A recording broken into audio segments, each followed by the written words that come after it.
헤드라인입니다. 방위사업비리 합동수사단은 방위사업비리가 육해공 전군에 걸쳐 과거 정부부터 이어져온 적폐임을 확인하고 전 해군 참모총장 2명을 포함해 총 63명을 기소했습니다.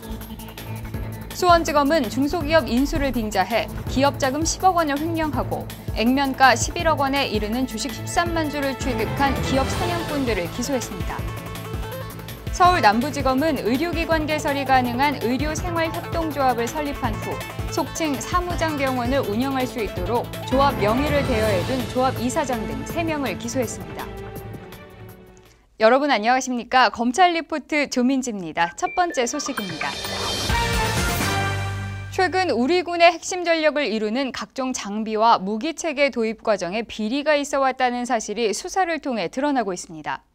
방탄복과 소총 등 개인 장비에서부터 잠수함, 해상작전 헬기, 공군 전자전 훈련 장비 등 고가의 첨단 무기 도입 사업까지 방위사업 전 분야에 걸쳐 비리가 만연해 있다는 점에서 그 심각성을 더하고 있습니다. 지난해 11월 출범한 방위사업비리 합동수사단은 방위사업비리 수사를 목표로 구성된 최초의 범정부적 합동수사기구로 감사원 등 유관기관과의 협업을 통해 7개월간 강력한 수사를 진행해 왔습니다.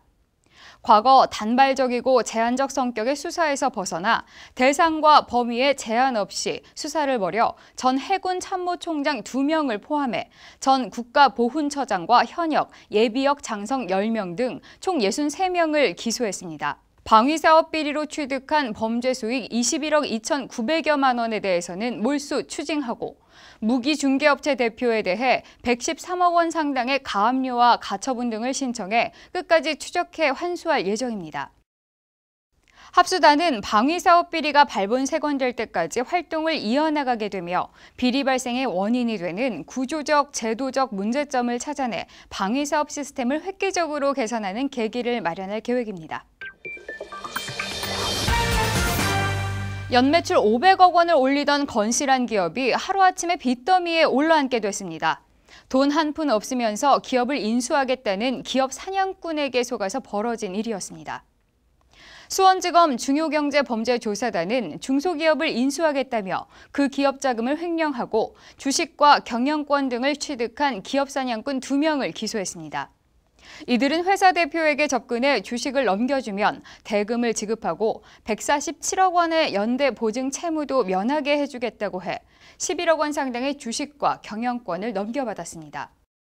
또한 회사 실사 명목으로 교부받은 서류 등을 이용해 회사 자금 10억 원을 이미 인출한 후 인수대금 8억 원을 지급하고 나머지는 생활비 등으로 전액 사용한 것으로 밝혀졌습니다.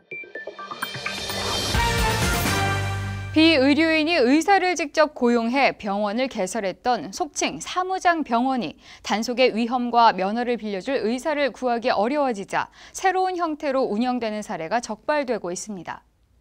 서울 남부지검은 의료기관 개설이 가능한 의료생활협동조합을 설립한 후 사무장 병원을 운영할 수 있도록 대가를 받고 조합 명의를 대여해준 조합 이사장 등 3명을 기소했습니다. 조합 이사장 A씨는 의료생활협동조합을 형식적으로 설립한 후 B씨 부부에게 생협 명의를 빌려주고 대여료를 지급받다가 4,800만 원 상당을 받고 의료생협을 양도했습니다. B씨 부부는 7년 가까이 사무장병원을 운영하면서 건강보험공단으로부터 14억 4천만 원 상당을 지급받은 것으로 드러났습니다. 서울 남부지검은 앞으로도 비의료인이 영리만을 목적으로 병원을 운영하며 불법과 탈법 행위를 자행하는 사무장 병원에 대한 단속을 강화할 예정입니다. 사무장 병원에 고용된 의사들은 대부분 노령자이거나 신용 불량자들로서 과잉 진료를 하거나 불필요한 입원 처방을 남발해 건강보험료 인상과 허위 입원 환자를 양산하는 폐해가 심각합니다. 철저한 단속을 통해 건전한 의료 질서가 정착될 수 있도록 해야 할 것으로 보입니다. 다음 시간에 뵙겠습니다. 고맙습니다.